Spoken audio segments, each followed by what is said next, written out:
wastahili sifa. Ayaya, wastahili sifa.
Umefanya mengi kwa maisha yangu.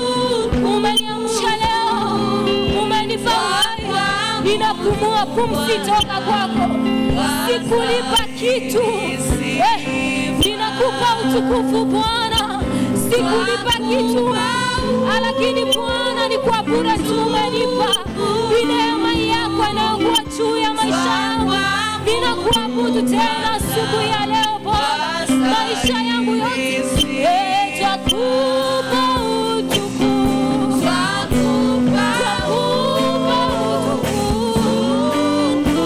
utukufu. Twakuabudu Bwana. Wastahili sifa. Ninakupa utukufu. Twakupa utukufu.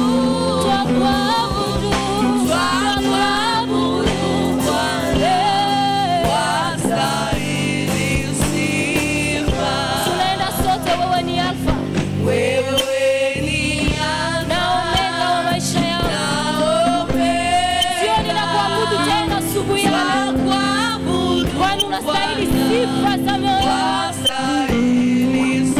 Rejea tena wewe ni Alfa na Omega Bwana wa maisha yangu. Hakuna yule anayekuwa na neno juu ya maisha yangu isipokuwa wewe Mungu wangu. Ndio maana mimi ni hapa. Ninareconnect Bwana, wewe ndio Bwana maisha yangu. Rejea tena na ujasiri wewe ni Alfa. Wewe ni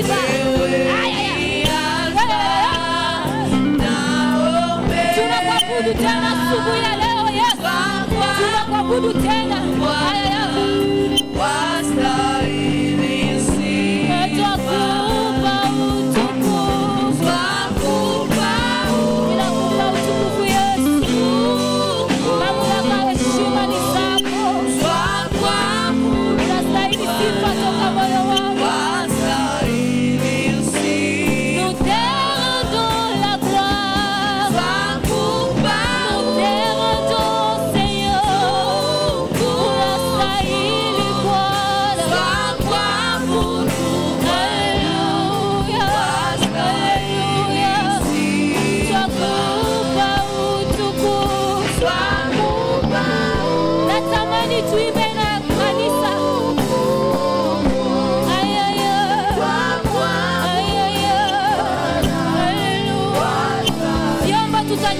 Tuimena kanisa. Twakupa utukufu. Twende sote tukiwa na ujasiri. Ayaya. Sija kusikia bado. Pandisha sauti kwa Yesu. Mupatie tena utukufu. Oliver, come on. Come on.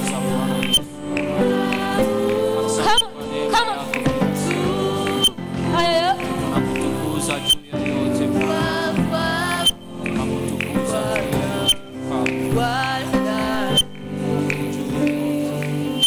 Enda ukampatia Mungu utukufu kwa maneno yako. Tunakuabudu kwa sababu wewe jina la Bwana. tunasifu jina lako Bwana kwa asubuhi ya leo, kwa sababu unastahili sifa za midomo yetu. Hakuna Mungu mwingine ambaye tunaweza kusifu na kuabudu isipokuwa wewe Mungu. Tunapokumbuka kazi uliyoifanya kwa ajili ya kutuokoa, hakika na tusukuma tuweze kukusifu. Tulikuwa mbali katika dhambi, tulikuwa tukigagaa kwenye matope, lakini ukatuokota. Ukatuma mwana wako Yesu ili aje amwange damu yake kwa ajili ya ondoleo la dhambi zetu. Hiyo Mungu hatuwezi kusahau kazi uliyotufanyizia, kwa sababu ikiwa tumepata kibali ya kukusifu ni kazi ya mikono yako Mungu uliyoifanya. Ni kazi ya msalaba uliokubali Mungu. Haungekubali kudharauliwa, sisi hatuko gisi tuko leo. Haungekubali kufa na kufufuka, si kama Baba maabudu yetu haingepata nafasi. Ndiyo maana Mungu kwa asubuhi ya leo tunajana shukrani. Tunapotazama namna gani unaendelea kutupa pumzi ya uhai, tunapokata hatua kwenda na kurudi, Mungu tunasifu jina lako. Hakuna Mungu mwingine hapa chini ya jua. Hata bahari igarikishwe namna gani, wewe Mungu tabaki kuwa Mungu. Pokea maabudu yetu kwa asubuhi ya leo. Pokea sifa zetu kwa asubuhi ya leo Baba. Tunakosa tukushukuru namna gani kwa ukombozi wako wa ajabu. Tunapotazama namna gani unawalinda watoto tumboni, wanafika kiango ya kuzaliwa na kukomaa, hata wanakuwa watumishi, Mungu tunakuabudu. Tunapoona namna gani unatulinda katika nchi hii ambayo inajaa vita kila siku, lakini Mungu mkono wako hauchoke kutulinda. Acha Mungu tukuabudu kwa siku ya leo, kwa sababu mambo tunayoyapitia yanatisha kabisa, lakini ukombozi wako unaendelea kutukomboa siku baada ya siku. Pokea sifa zetu Baba. Pokea maabudu ya wana wako Baba. Tunajiunga na hao wazee 24 ambao wanasema unastahili, unastahili, tena unastahili Yesu. Acha na sisi Mungu tukubaliwe pamoja na hao wazee, tukikushangilia kwa kazi ya msalaba.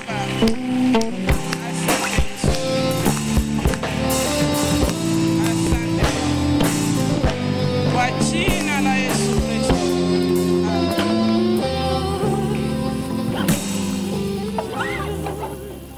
Basi tutakaa karibu kwa mhubiri.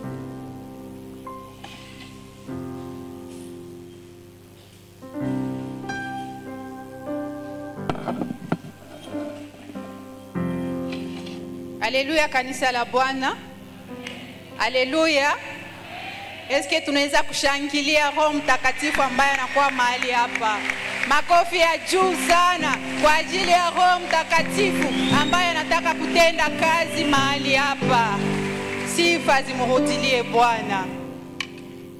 Tunamshukuru Mungu ambaye ameweza kutuneemesha kusudi tuweze kushimama hapa miongoni mwenu kama chombo ambacho Mungu anataka kutumia.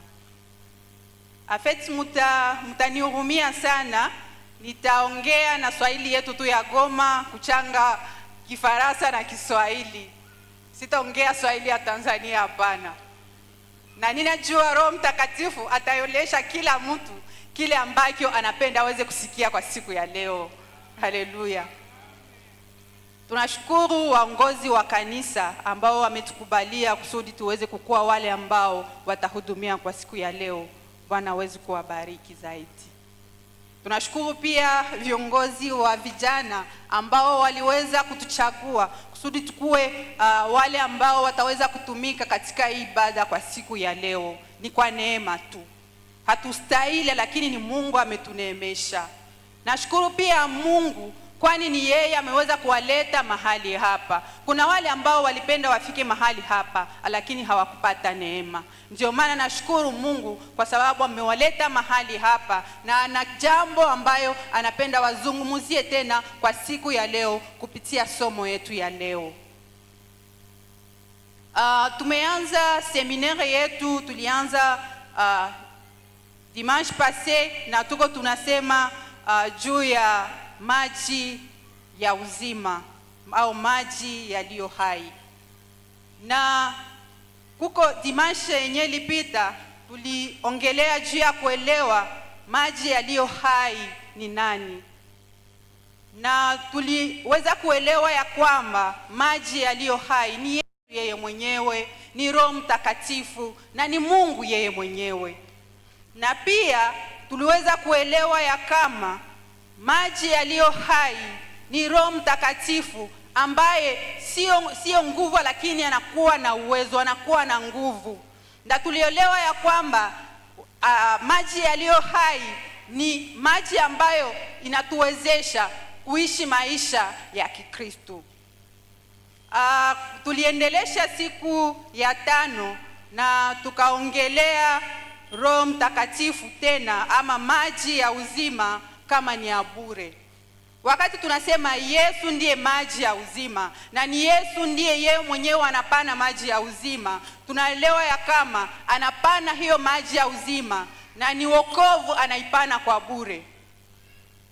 Tukaona katika maandiko matakatifu ya kama anasema katika Waefeso sura 2 mstari wa 8 mpaka 9 ya kama ni kwa neema tumeokolewa, si kwa matendo, ili mtu asije akajisifu. Ina maana mtu hawezi kujisifu kusema kwa sababu ninafanya hiki ama kile katika kanisa ndio maana nimeokolewa. Tunaokolewa ni kwa neema tu, kwa njia ya imani.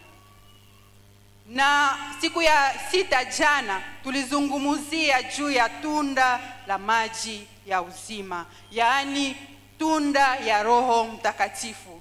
Na tuliona ya kama tunda ya Roho Mtakatifu ni ile ambayo inaonesha kama Mkristo iko anakomaa kiroho.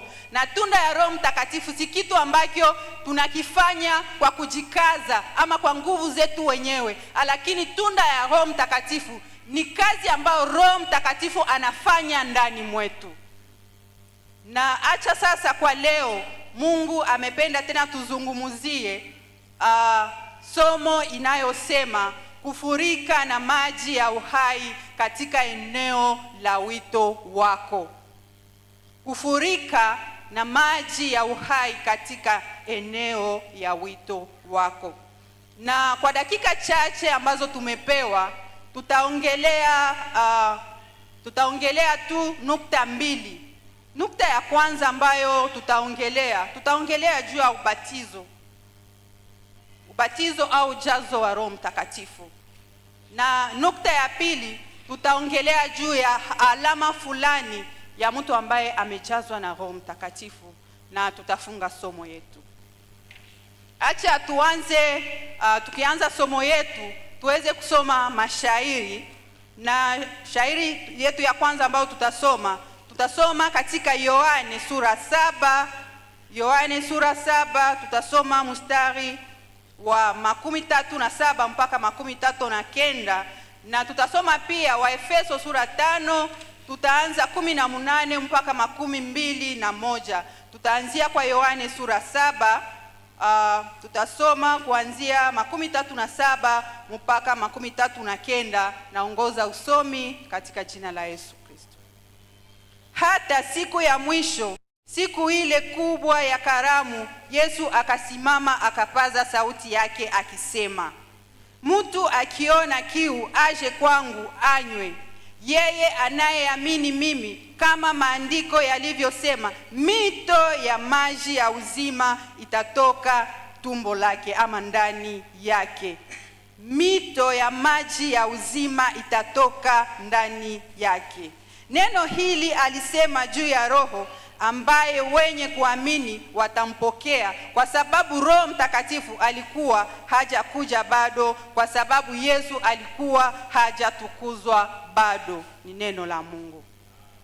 Tunasoma pia Waefeso sura 5, tutasoma kuanza shairi ya 18 mpaka shairi ya 21. Inasema hivi: wala musilewe kwa mvinyo, ndani yake ni makelele, lakini mujazwe na Roho, mkisemezana ninyi kwa ninyi kwa zaburi na tenzi na nyimbo za Roho, mkiimba na kushangilia Bwana mioyoni mwenu, mkishukuru Mungu ndiye Baba siku zote kwa mambo yote katika jina la Bwana wetu Yesu Kristo, mkinyenyekeana katika woga wa Kristo. Ni neno la Bwana. Katika mashairi ambao tumesoma, tutaweza kuangalia ile ambao tumesoma katika Yohane sura 7. Katika Yohane sura 7 tunaona ni Yesu ambaye anaonekana iko katika karamu ya hema, ile ambayo wanaita fete ya tabernakle. Na katika hiyo karamu kulikuwa Wayuda walikuwa wanakuja wengi wakisherekea, walikuwa wanakuja kupelerinage wakisherekea kushukuru Mungu kwa ukingo ambaye alikuwa anawapatia, wakikumbuka pia wakati walitoka Misri, ile wakati ambao walikuwa wanaishi katika mahema, na pia walikuwa pia wakishukuru Mungu, wakifurahi na pia kushukuru Mungu kwa mavuno ambayo Mungu aliwapatia, na pia walikuwa wakiomba Mungu aweze kutuma tena mvula. Na tunaangalia katika hiyo kundi, hiyo karamu, kulikuwa watu wengi ambao wanatoka fasi mbalimbali, na Yesu alikuwa katika hiyo kundi. Na tunaona ya kama ilikuwa karamu, na Yesu alikuwa anajua ya kama katika hiyo karamu kulikuwa watu ambao kila mtu anakuwa na nia yake. Kulikuwa wale watu ambao wanakuwa na chuki, kulikuwa watu ambao wanakuwa na manunguniko, kulikuwa watu ambao wanakuwa na hawana certitude. Na Yesu akaona ya kama ni opportunite ya kualika watu, akapana mwaliko kwa watu. Yesu akasema kwa uhakika na kwa nguvu, kama mtu ana kiu aje anywe maji, na mito ya maji ya uzima itatoka ndani yake. Na hiyo mwito ambayo Yesu alipana wakati ya karamu ya hema ni mwito ambayo Yesu anapana kwetu leo. Kama uko na kiu na uko humu leo, ukuje na unywe maji ya uzima. Na wakati Yesu anasema tukunywe maji ya uzima, ni ya kwamba anapenda tuweze kukunywa maji ya uzima kusudi tuweze kujaa na pia tuweze kumwangika. Na tutajiuliza sasa, wakati tunaikala humu na tunasema tuko wa Kristo, eske katika ndani mwetu au katikati yetu kunaweza kuwa mwenye anaweza sema na certitude, anashimama anasema mie maji ya uzima iko natoka ndani mwangu? Kunaweza kuwa mwenye anaweza sema na uhakika kama maji ya uzima iko natoka ndani mwake, na kunaweza kuwa mwenye iko na mashaka. Lakini hiyo mashaka inatokana na nini? Ama kama maji ya uzima haitoke ndani mwako, inasababishwa na nini? Tutaona ya kama kunakuwa changamoto mbalimbali. Kuna wale ambao maji ya uzima haitoke ndani mwao kwa sababu wamekunywa maji machafu. Kuna wale ambao maji ya uzima haitoke ndani mwao kwa sababu hawajakunywa maji ya uzima. Na hiyo maji machafu ni nini? Hiyo maji machafu tunaweza kuitilia mifano ya kama kuna wale ambao wametegemea dini lakini hawajakutanana na Yesu. Kuna wale ambao wanakuwa na misingi ni ya masystem doctrinale ama ni ya mabitu yenye dunia imeleta, lakini hawajakutanana na Mungu. Umekunywa maji gani? Uliza mwenye iko pembeni yako, umekunywa maji gani?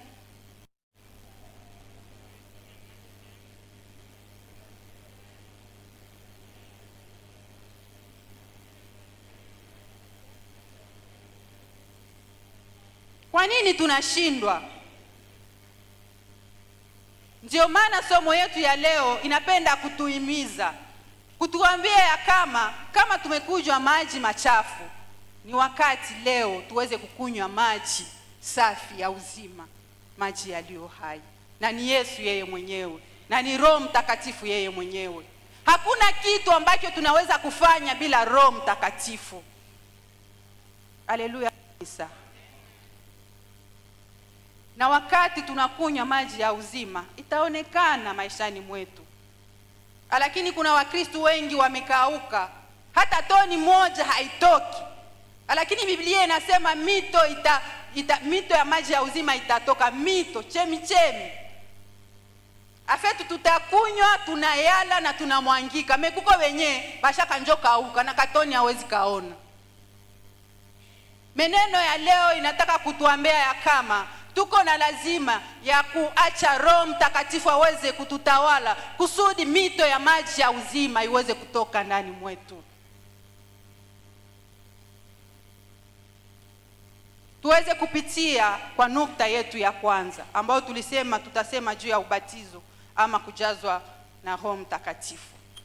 Kuna mambo fulani ambayo tunaweza kuelewa juu ya kujazwa ama ubatizo wa Roho Mtakatifu.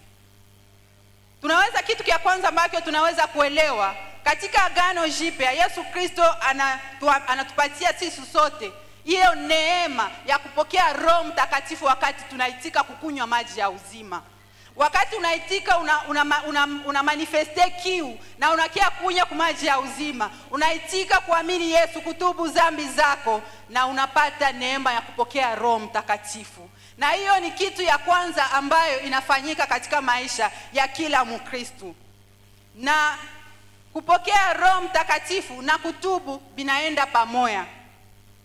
Tukiangalia katika Matendo ya Mitume sura 2 mstari ya 38 inasema, Mtume Petro alikuwa akiambia watu ambao alikuwa akifundisha, tubuni mkabatizwe kila mmoja kwa jina lake Yesu Kristo, mupate ondoleo la dhambi zenu, nanyi mtapokea kipawa cha Roho Mtakatifu. Ina maana wakati tunaamini Yesu Kristo tunapokea Roho Mtakatifu. Lakini kupokea Roho Mtakatifu haimaanishi ya kwamba tumejazwa na Roho Mtakatifu. Kujazwa na Roho Mtakatifu inamaanisha ya kwamba tumejiacha kuongozwa na Roho Mtakatifu katika kila domene yote ya maisha yetu. Inamaanisha unaweza kukua uko na Roho Mtakatifu lakini Roho Mtakatifu hafanyi kazi ndani yako. Na Roho Mtakatifu hafanyake kazi ndani mwetu sama robo, hapana. Roho Mtakatifu hatukomandake. Roho Mtakatifu anatumikaka na volonte yenye Mungu alitupatiaka. Anachaka uweze kuobeire ile sauti yenye anakuambia. Na tumeshindwa kukua chemchemi ya maji ya uzima kwa sababu tumezimisha Roho Mtakatifu. Tulikuwa tunasema maji yaliyo hai ni nani? Tulisema Roho Mtakatifu na ni Mungu yeye mwenyewe. Tunazimisha Roho Mtakatifu namna gani? Tunasirikisha Roho Mtakatifu namna gani? Ni wakati tunafanya dhambi. Ni wakati anatuelekeza lakini tunapuuzi. Mungu aweze kutusaidia. Kitu cha pili ambacho tunaweza kuelewa katika kujazwa na Roho Mtakatifu, kujazwa na Roho Mtakatifu ni tokeo la ubatizo ya Roho Mtakatifu. Na tutaelewa pia ya kama katika Matendo ya Mitume, wakati wa mitume walikuwa wakichunga Yerusalemu ambapo Yesu aliwaambia wachunge, alikuwa wakichunga, na Biblia inasema ya kama ile siku ambapo Roho alishuka aliwapa uwezo. Alishuka na wakaanza kuongea kwa lugha nyingine. Kulikuwa masinye kama ndimi za moto, na wakati walikuwa wanaongea lugha zingine, watu ambao walikuwa wanazunguka hapo kila mmoja akaanza sikia kwa lugha yake ya kuzaliwa. Ina maana walipokea Roho na Roho akawapa uwezo, na hiyo uwezo ikaweza kufanya miujiza na mambo ambayo ilikuwa hayatendeka. Tunaona pia ya kama katika Luka sura 4 mstari wa 16 mpaka 21, katika hotuba ya kinagogi, tunaona ya kama katika Matendo ya Mitume 18 kwamba Roho wa Bwana Yesu mwenyewe alisema, Roho ya Bwana ni juu yangu, amenipaka mafuta ili. Roho ya Bwana alikuwa juu yake kusudi aweze kumpatia uwezo ya kufanya mambo fulani na aweze kumwezesha kufanya ministeri ambayo alikuwa anafanya, ambayo Baba aliweza kumpatia. Na tunaona neno ingine ambayo kujazwa na Roho Mtakatifu ni agizo la kila Mkristo. Na tumeisoma katika Waefeso. Paul alikuwa anaandikia Waefeso, na Waefeso alikuwa anaandikia kanisa la Efeso. Inamaanisha ya kama Waefeso walikuwa wamepokea Roho lakini walikuwa hawajazwe na Roho. Je, tumejazwa na Roho? Kujazwa na Roho ni ya kila mmoja, ni agizo ya kila Mkristo. Kila Mkristo angedesire kujazwa na Roho Mtakatifu.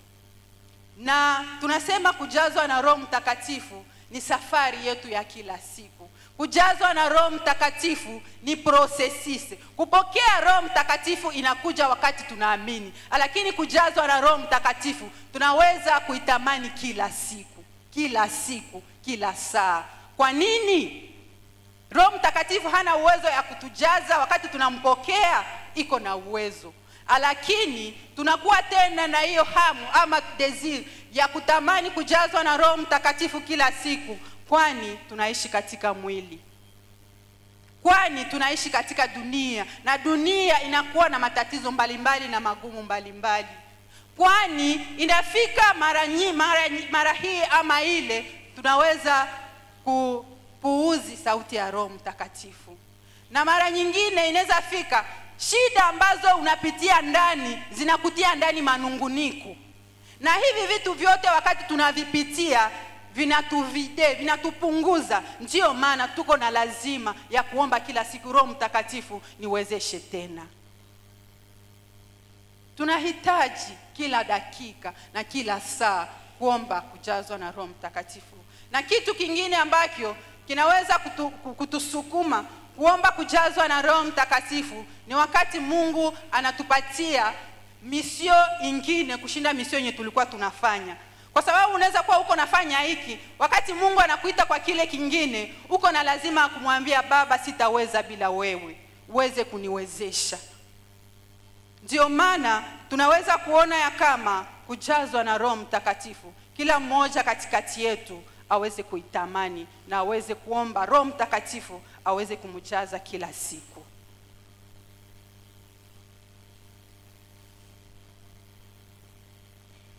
Tunaendelea na somo yetu, na tukisema ya kwamba Yesu wakati alikuwa akifanya huduma alijazwa na Roho Mtakatifu, ndio maana aliweza kufanya huduma.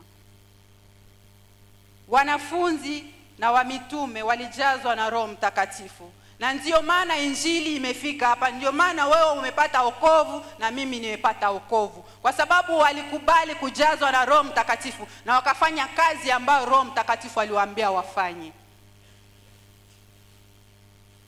Tuweze kuangalia alama za mtu ambaye anajazwa na Roho Mtakatifu. Hatutazungumzia alama zote kwa sababu muda wetu ni mchache. Tutazungumzia tu alama 3. Tutazungumzia hizo alama 3 na tutafunga somo letu. Alama ya kwanza ya mtu ambaye amejazwa na Roho Mtakatifu, Wagalatia sura 5 mstari wa 22 inazungumzia tunda la Roho Mtakatifu. Na nimesema hapa mwanzoni, tunda la Roho Mtakatifu ni ile mesure ambayo tuonesha kama tuko tunakomala kiroho. Kwa sababu tunda la Roho Mtakatifu inatusaidia kudevelope makaraktere za Yesu Kristo. Na wakati karaktere zetu zinabadilika, tabia zetu zinabadilika, tunakuwa wale ambao wanatukuza Mungu katika kila jambo. Na tunda la Roho minawaza tunazijua. Tunda la Roho tunazimbaka na tunazijua kila siku. Kunakuwa upendo, furaha, amani, uvumilivu, utu wema, fadhili, uaminifu, upole na kiasi. Na kama unapenda uweze kuangalia kama uko na komala kiroho, uangalie kama hii mambo inaonekana katika maisha yako. Je, una upendo? Je, uko mnyenyekevu? Je, uko na ufadhili? Je, kila mtu anaweza wakati unapenda uangalie kama uko na komaa kiroho, unaweza kuchunguza hii tunda la Roho Mtakatifu. Kwa sababu unaweza kuwa uko na Roho Mtakatifu lakini kama haumwachi akuongoze, tunda ya Roho Mtakatifu haitaonekana maishani mwako. Wa Kristo, je, tunda la Roho Mtakatifu limeonekana maishani mwetu? Je, tumependa wale ambao wanatuchukia? Kwa sababu kunakuwa upendo pia. Wakati tunapitia shida, je, tunavumilia tukichunga Mungu aweze kutimiza ahadi zake? Je, wale ambao wanatuzunguka wanaweza kushuhudia wakiona tunda la Roho Mtakatifu kama sisi ni Wakristo? Ama hatuvutii kwa sababu hatuoneshe tunda la Roho Mtakatifu katika maisha yetu? Wakati tunaacha Roho Mtakatifu aweze kutuongoza, anatubadilisha mawazo yetu, tabia yetu na matendo yetu. Kitu cha pili ambacho tunaweza kuona kwa mtu ambaye anaongozwa na Roho Mtakatifu na amejaza na Roho Mtakatifu ni tunda ambazo Roho Mtakatifu ama zawadi ambazo Roho Mtakatifu anaweza kupatia kila Mkristo. Anatupatia karama mbalimbali. Na hiyo karama mbalimbali tunaweza kusema kama ni zawadi ambazo Mungu ametupatia kusudi tuweze, kanisa iweze kukomaa na kusudi tuweze kukua wale ambao watabarikiana sisi kwa sisi. Na wakati Roho Mtakatifu anapana zawadi, anapana kwa kila mmoja. Inamaanisha kama uko humu na uko Mkristo, Mungu amekupatia zawadi. Je, unajua zawadi yako? Kwa sababu kama uko Mkristo na haujue zawadi ambayo Roho Mtakatifu amekupatia, itakuwa vigumu kwako kuwa baraka kwa wengine na kwa kanisa. Na kama Roho Mtakatifu hajakupa zawadi yako ama haujaitambua, pengine wale ambao wamekuwa na neema ya kujua zawadi zao hawakusaidii. Inamaanisha kama kila mtu iko na responsibility ama jukumu kusudi kanisa liweze kukomaa. Na kuna kuwa zawadi mbalimbali ambazo tunaona katika maandiko. Tunaona zawadi ambazo zinakuwa katika Wakorintho sura 12. Wakorintho wa kwanza sura 12 kunakuwa zawadi zimoya ambazo tunaona katika hiyo ile 1 Corinthiens chapitre 12. Na hiyo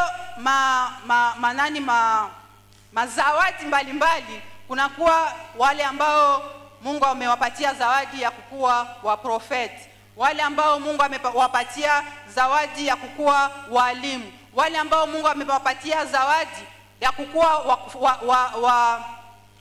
wachungaji ama wapastor, wale ambao Mungu amewapatia zawadi ya kupana, wale ambao Mungu ametupatia sisi tote zawadi mbalimbali. Lakini ungeweza kujiuliza, je, nimejua zawadi yangu? Na kama nimejua zawadi yangu, ndio maana unaweza ona Roho Mtakatifu amepatia mtu ambaye hakwenda shuleni zawadi ya kufanya miujiza. Kwa sababu ni yeye ambaye anafanya miujiza ndani ya huyu mtu, lakini sio titri ambayo huyo mtu iko nayo ndio inafanya muujiza. Tusiweze kujidharau ndugu wapenzi. Kama tumekuwa na Roho Mtakatifu, Roho Mtakatifu iko na uwezo ya kufanya mambo ndani yetu. Kwa sababu ana uwezo wote. Roho Mtakatifu anaweza kuponesha na anaweza kuponesha mtu kupitia wewe. Ina maana inatubidi kila mmoja akuwe na ile conscience kama niko na Roho Mtakatifu na amenipatia uwezo. Eske tunajua kama tumepewa uwezo? Hiyo uwezo ambayo iliacha Maria anakuwa na mimba ya Yesu. Hiyo uwezo ambayo Yesu alikuwa nayo wakati alikuwa anafanya huduma. Hiyo uwezo ambayo ilifufua Yesu katika wafu. Hiyo uwezo ambayo ilichukua Yesu akarudi mbinguni. Hiyo uwezo ambayo Yesu ametuachia kupitia Roho Mtakatifu, ni hiyo uwezo ambao uko nayo leo. Na hatuwezi kufanya kazi ambayo Roho Mtakatifu anapenda kufanya kwa sababu tunapuuzi na hatujiache kuongozwa naye.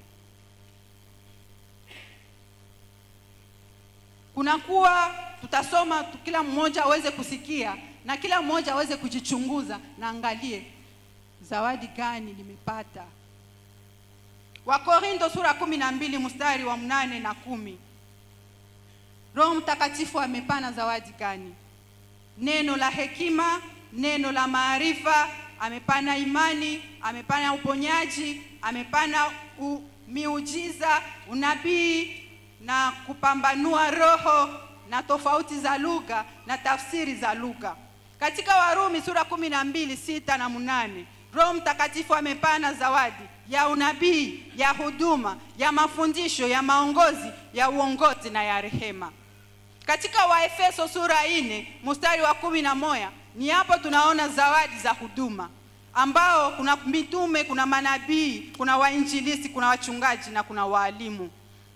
Na tukaangalia katika Agano la Kale kuna watu ambao Mungu alikuwa anawapatia Roho Mtakatifu kusudi waweze kufanya kazi ambazo hawangekuwa capable kufanya kwa nguvu zao wenyewe. Na tukaangalia Kutoka sura 31, 2 na 4, pia Kutoka 28, 3 na 13 mpaka 35. Tutaangalia ya kama Mungu alikuwa anawezesha watu kufanya kazi ya banaita ba forgeron na watu wanafanya artisanat. Kwa sababu tunaangalia ya kama alisema Roho Mtakatifu alikuwa juu ya Betsalel kusudi waweze kufanya maevre ambazo zingeweza kutiliwa mutabernakle. Na wakasema aliweza pia kuwapatia hekima, akawapatia ufahamu na akawapatia tia utafiti.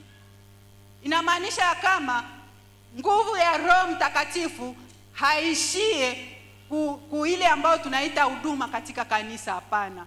Roho Mtakatifu anaweza kukupatia uwezo kusudi uweze kuwa gérant wa entreprise.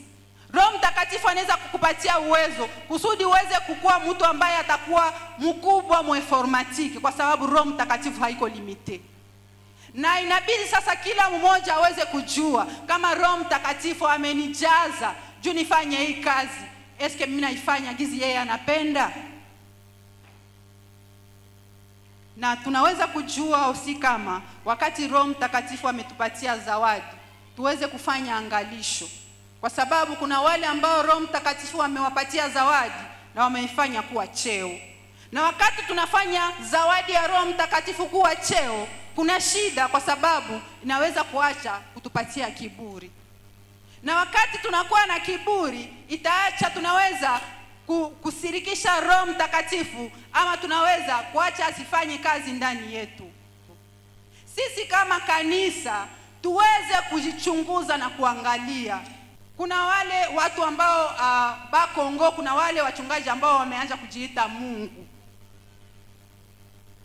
Na ni shida sana, kwa sababu Mungu amewatumikisha, wanaanza kujilinganisha na Mungu. Mungu aweze kutusamehe na atusaidie.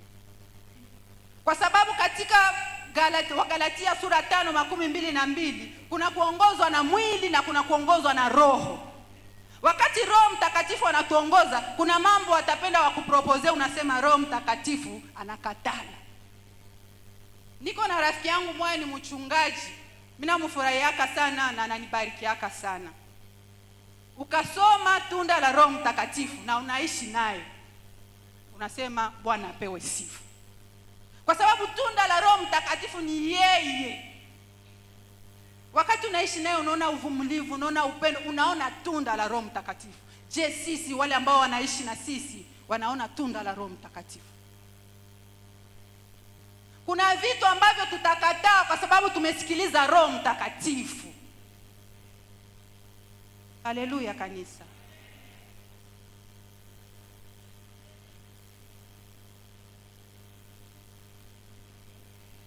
Tuendelee tukisema hivi, wakati tunakomaa katika maisha ya Kikristo na wakati tunaacha Roho Mtakatifu aweze kutuongoza, tunafanana na Yesu yeye mwenyewe. Na Yesu alikuwa humble, na Yesu alikuwa serviteur. Je, tuko ba serviteur? Kwa sababu wakati tunaanza kukamata zawadi ambazo Mungu ametupatia kama vyeo, inaacha tusifanane Yesu. Kwa sababu kuna nafasi ambako utafika, sasa unaangalia cheo yenyeko nayo na yenye Roho Mtakatifu amekwambia unafanya pale, unasema mimi simeriti kufanya hivi. Ama na huu evangeliste wangu weniko nao, eske nipanguzie huu kiti aikale hapa. Mungu aweze kutusaidia wandugu wapenzi.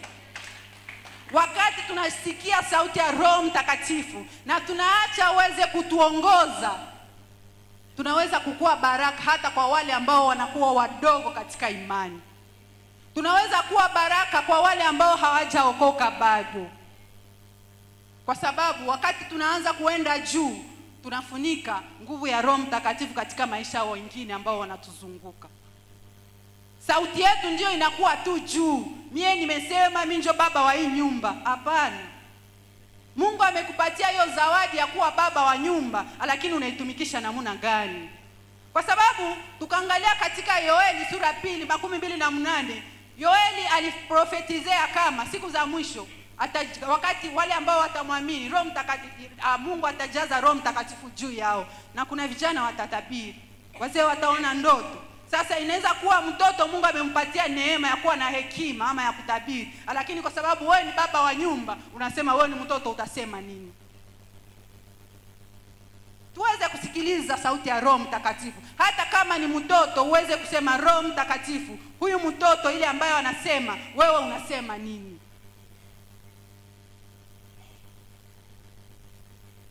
Mungu aweze kutusamehe na kutusaidia.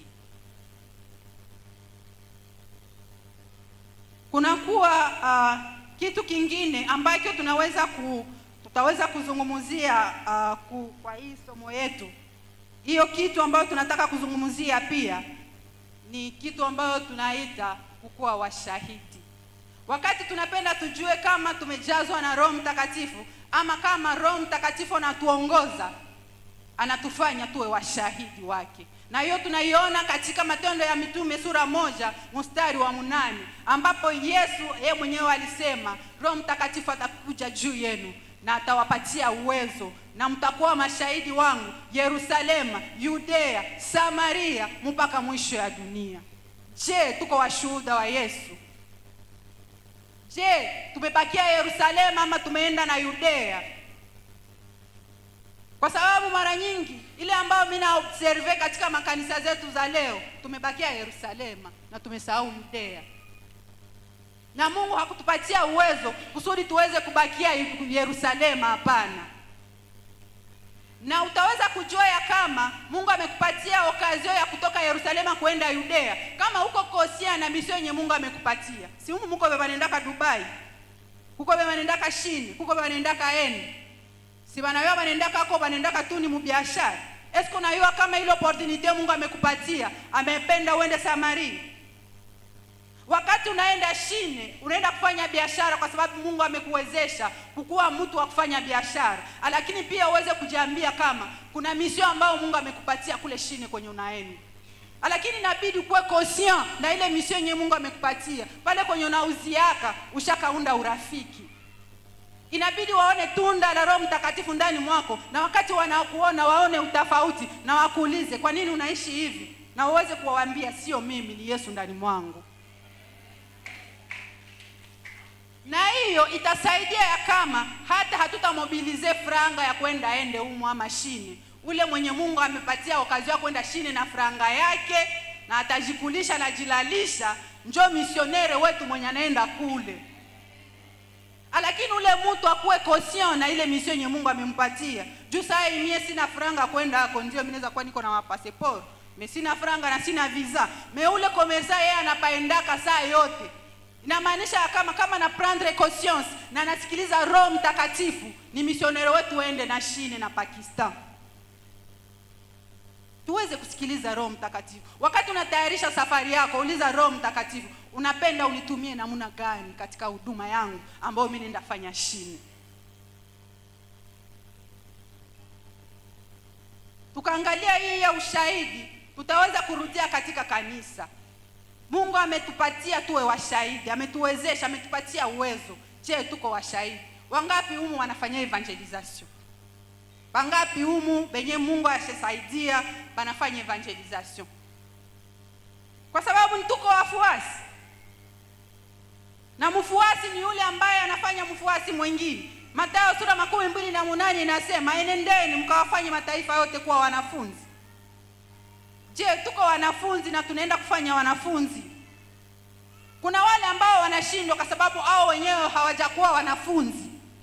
Na wanajiuliza sasa nitafanya mwingine mwanafunzi namna gani? Na hiyo ni kosa yetu sisi kanisa. Kwa sababu tuko na responsibility ya kufundisha watu kusudi waweze kukua capable kwenda kufanya wanafunzi.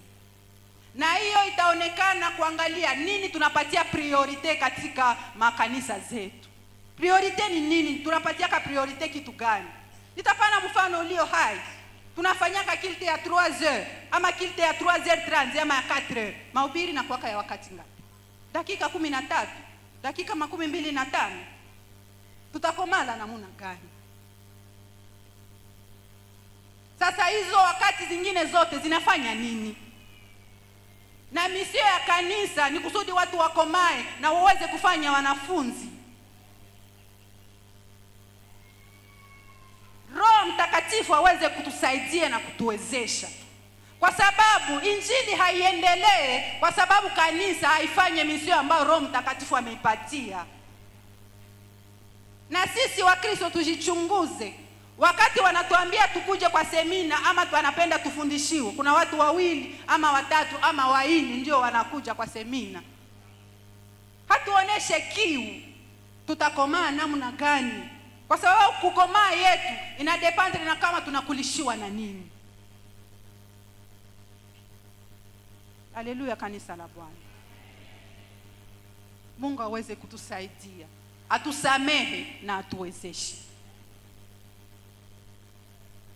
Tunaweza kupasha habari njema ama kukuwa washuhuda katika matendo yetu na katika masemi yetu. Kuna wale ambao wamesema, mbona mimi sijue kusema, nitahubiri namna gani? Kuna njia nyingi za kuhubiri. Unaweza kuhubiri kupitia kusindikiza yule ambaye anaenda kuhubiri. Unaweza kuhubiri kupitia maombi ambayo unafanya. Kanisa, tuulizane, ni mara ngapi tunakamata muda ya kusahau mahitaji yetu ya kipekee kusudi tuweze kuombea injili watu ambao hawajaokoka, mahali ambapo injili haiyafika? Tunakamata wakati gani? Ama ni sisi tu, baba ufanye hivi, baba unifanyizie hivi. Lakini hatuombe Mungu wale ambao hawajakujua wakumbuke, na kama ni mimi unitume. Tumekuwa waegoiste sana na Mungu atusamehe. Nishie baraka zetu tu. Utukufu ya Mungu iko wapi? Haleluya, kanisa la Bwana. Tunasoma somo hili kusudi Mungu aweze kutuwezesha na Roho Mtakatifu aweze kutuwezesha tuwe wale ambao kujiachililia tuweze kuongozwa naye. Na tukaongozwa naye ataendelea kufanya kazi yake ndani mwetu, na tutaweza kuona matunda, na matunda yanayodumu. Kwa sababu kama hatujiache kuongozwa naye, wale ambao tuko waongozi wa kanisa, tutakuta siku moja kanisa watu wameisha ndani. Kwa sababu hawakulishi neno. Wakati wanafika nje wanasikia maneno na wanaenda. Mungu aweze kutusaidia. Tutafunga somo hili kwa maombi. Na nitasihi kila mmoja aweze kujichunguza. Je, nimekunywa maji yaliyo hai, maji ya uzima? Ninahitaji Roho Mtakatifu aweze kunijaza tena mahali gani? Na tutaweza pia kuchukua muda ya kuombea wale ambao hawajaamini Yesu bado. Ninawaanguraje kila mtu akuwe na muda yenye ya kipekee ya kujisahau, ya kuisahau mahitaji yake, ya kusahau baraka zenye naomba kwa Mungu, lakini angalie ntereza Mungu mroyomi. Tutaomba Mungu. Na nitasi kila mmoja aweze kuchunguza maisha yake. Aweze kuangalia wapi amekosea. Aweze kuangalia wapi ametwala utukufu ya Mungu. Aweze kuangalia wapi ambao amedozobeire roho wa Mungu. Naombe Mungu aweze kumwezesha. Na kama haujakunywa maji ya uzima, kama haujakutanana na Yesu, haujatubu dhambi zako, ni muda pia ambao unaweza kusema, Roho Mtakatifu niwezeshe, nizaliwe mara ya pili, niweze pia kukua yule ambaye anaongozwa na wewe, na niweze kukua na matunda ambayo inadumu. Watu wa kwanza ambao tutaomba nao ni watu ambao wamekuwa na uhakika ya kama wamekunywa maji ya uzima na mito ya maji inatiririka ndani mwao. Ni watu wa kwanza ambao tutaomba nao. Uko na uhakika ya kama umekunywa maji ya uzima? na unamwangika kule, watu ambao wanakuwa pembeni yako wanakunywa kwa hiyo maji ambao umekunywa, utashimama.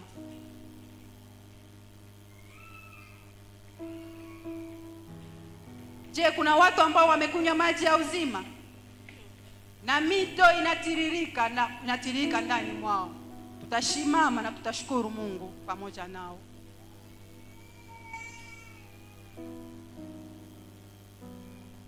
Watu wa pili ambao tutaomba nao ni watu ambao wakati wanajichunguza, wanaangalia, nimekosea hapa ama pale, nimekosea Roho Mtakatifu ama hapa ama pale, na ninahitaji aweze kunisamehe na aweze kunijaza tena. Nao pia watashimama.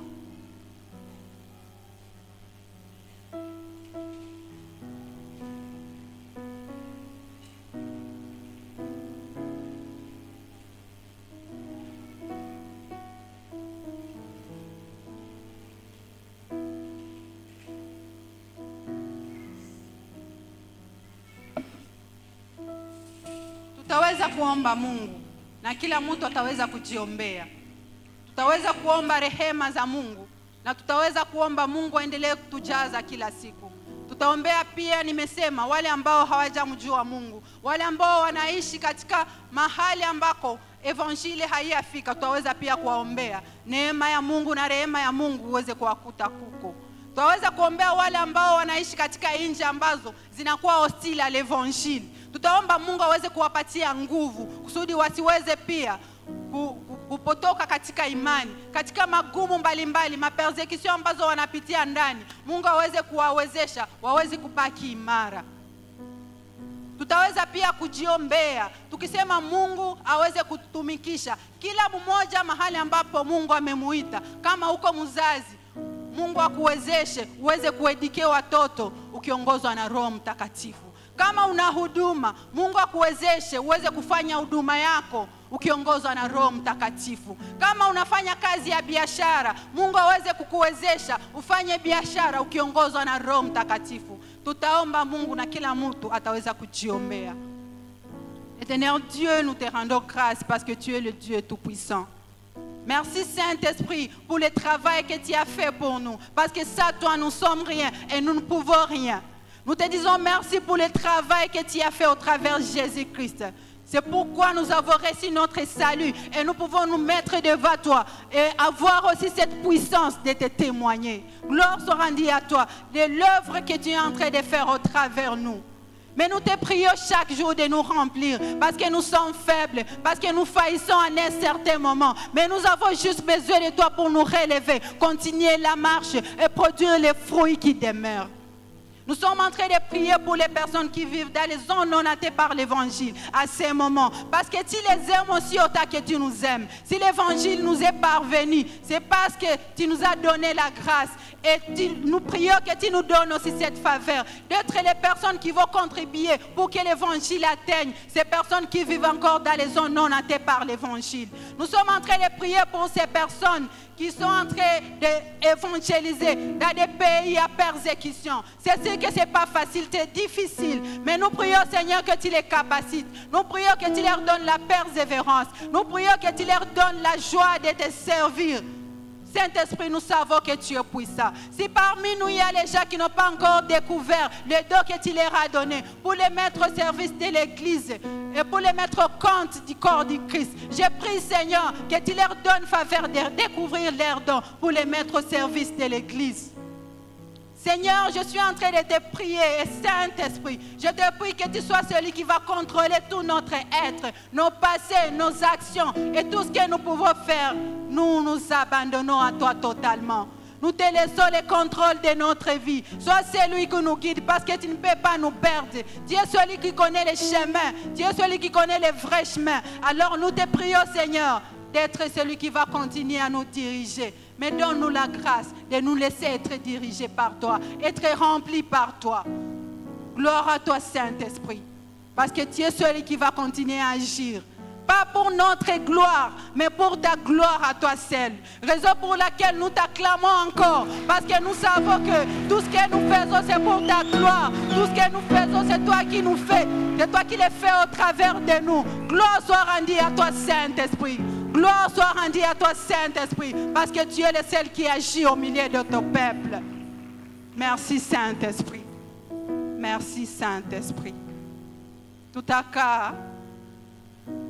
Mungu aweze kutubariki, aweze kutuwezesha, tuweze kuishi maisha ambayo yanampendeza na tuweze kuzaa matunda ambayo yanadumu. Asante.